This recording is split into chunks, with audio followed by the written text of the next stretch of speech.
up, makeup minions? I'm Kim Witte from Witte Artistry, and welcome back to my YouTube channel. If you are new here, I'd appreciate it if you hit that subscribe button, but we are back with another Halloween makeup tutorial. This time it is what I call a slime goober. I'm not really sure what it is. Maybe it's like a cyclops toxic waste monster, but let's get in the tutorial.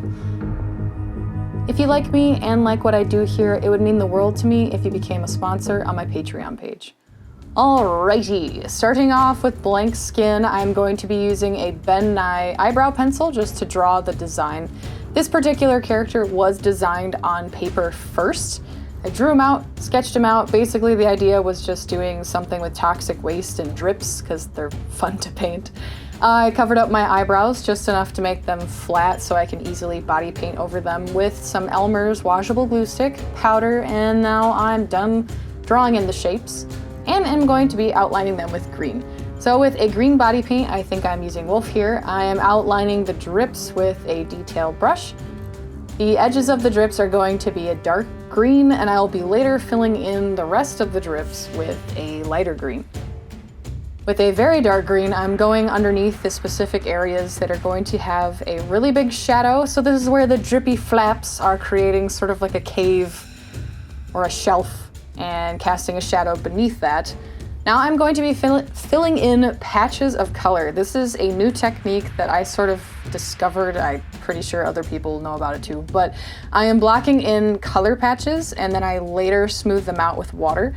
So right now I'm putting down the yellow green, I did a light green, there was like a forest green, and you basically just block out the spots you want to be a color, and you save so much time not mixing them by hand ahead of time.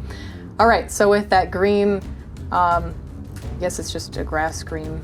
No, this one's more of a radioactive green. All right, the radioactive green, I'm going to be creating some highlights up on the drippy bits. This one was really just an artistic fun thing because there's not really any reference images to look at. I did look at like a couple of sculptures people did of like little slime monsters, and then also, you know, green slime on the internet just kind of oozing over objects to see how Sockwood's rollover forms, and then I was kind of just imitating that.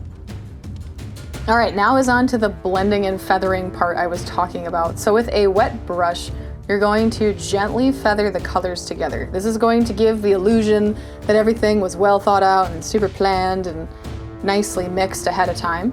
Now with that dark green, I'm going to be outlining the undersides of all of this slime again.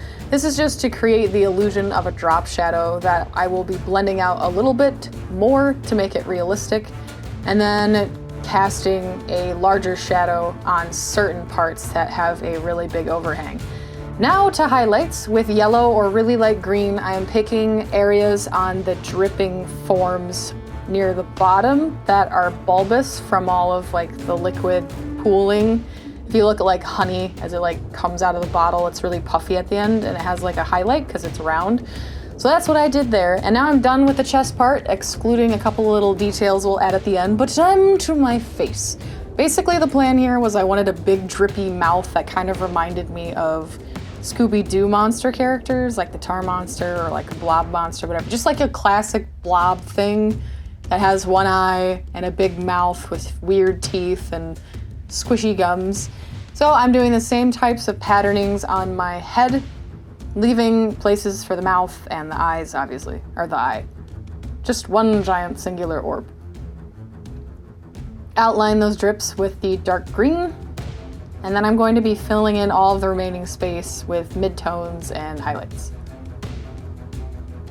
The eye was definitely a tricky part of this makeup. It was honestly the only part that really required any amount of concentration, just because the rest was so freeform. You could literally do this with any color and any shape, and as long as you have drips that get long and have a little bulb at the end, it'll always look real. Make sure you color in your ears. I decided to have one ear that was like fully slimified and then the other one that was partially slimified and then missing. Now I'm painting my hair green. You could also wear a bald cap to make this more effective and efficient. I'm drawing some lines over the hair just to continue with the dripping pattern. Oh yeah, I also learned like a really cool technique for this. If you take a lot of hair gel and a brush, you can actually smooth down your hair really, really well. That creates a really nice paintable flat surface. So that's actually what I did on this one, and it allowed me to get detail on my hair for the first time ever without a bald cap. Woo! All right, now we are going to be creating the missing illusion with black body paint. This is just when you carefully outline everything and then fill in the remaining skin with black. This will create the illusion that that part is gone when in front of a black background. It's one of my favorite things to do on lots of body paints, because you can create any kind of illusion you want. But the trick to making this work is make sure you use a really hardcore black body paint, one that contains wax, like wolf or blue squid, because it gets just darker pigment. And then on top of that, the most important part is to powder the black with an eyeshadow or a black powder that doesn't have any glitter or anything in it. This will take away the shine that is just naturally there from the paint and make it super matte, and then it'll disappear even better. All right, back to the face and done with my rambling about black. All right, so we're filling in the eyes and we're going to be moving on to the mouth, which is the only thing that has any different colors in it at the moment. So with a red body paint, I am going to be filling in the tongue, and with white, I am going to be filling in the teeth, with plans to make them all nice and gross and monstery later. Be really careful when applying the white. I'm gonna keep it in a spot that it needs to be in, otherwise it'll mix with the tongue and create a weird pink that you don't really want. With black and then dark red, I'm creating the back of the throat. As it recedes to the actual throat, it'll get darker and darker, but it still has a hint of red in it. Fill in the monster gums. Add some highlights onto them as well. And then I'm going to be doing a tiny little line of the black just on the edge of the tooth to show where it recedes into the gums. Fill in the back of the throat. And now with some browns and yellows, I'm going to be creating some staining on that teeth, because it's a monster. I mean, come on, it's got to have a little bit of staining. So where the teeth are receding into the back of the throat, they're going to be a little bit darker. Or back of the mouth. They're not in the throat. Oh my god. Then highlight the tongue using some white and then stipple it out. And now onto the eyeball. I am going to be making this as eerie and creepy as possible. So I fill it in with white with a mix of yellow, just because nobody's eyeball is actually super, super white. Then along the edges, I am adding more brown to the mixture and a little bit of red, so it creates that depth and irritation as it would disappear into a socket if I had one. And then I am filling in the iris with red and creating some more shadow on the edge of the eye. Outline the eyeball edge with a dark brown, just where it would be completely engulfed in shadow. Blend it out. And then I'm creating some detail in the iris just with a couple of highlights and a couple of shadows just to create those little stringy bits that are in your iris. And then some highlights right around that with white.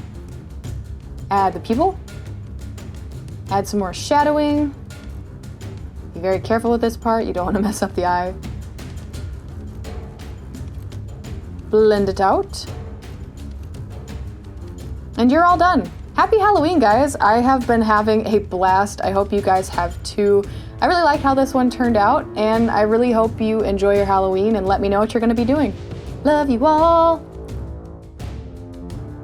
Hey guys, thank you so much for sticking to the end. I really enjoyed creating this guy. I actually just sketched him up last night and then whoop, here he is. So it's kind of cool to see it go from a 2D pencil drawing into a 3D painting overnight.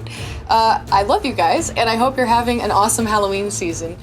And thank you so much to my wonderful Patreon producers. Whoa! Without you guys, I could not make awesome things like this. So thank you for believing in me. I love you guys, and I will see you in the next video.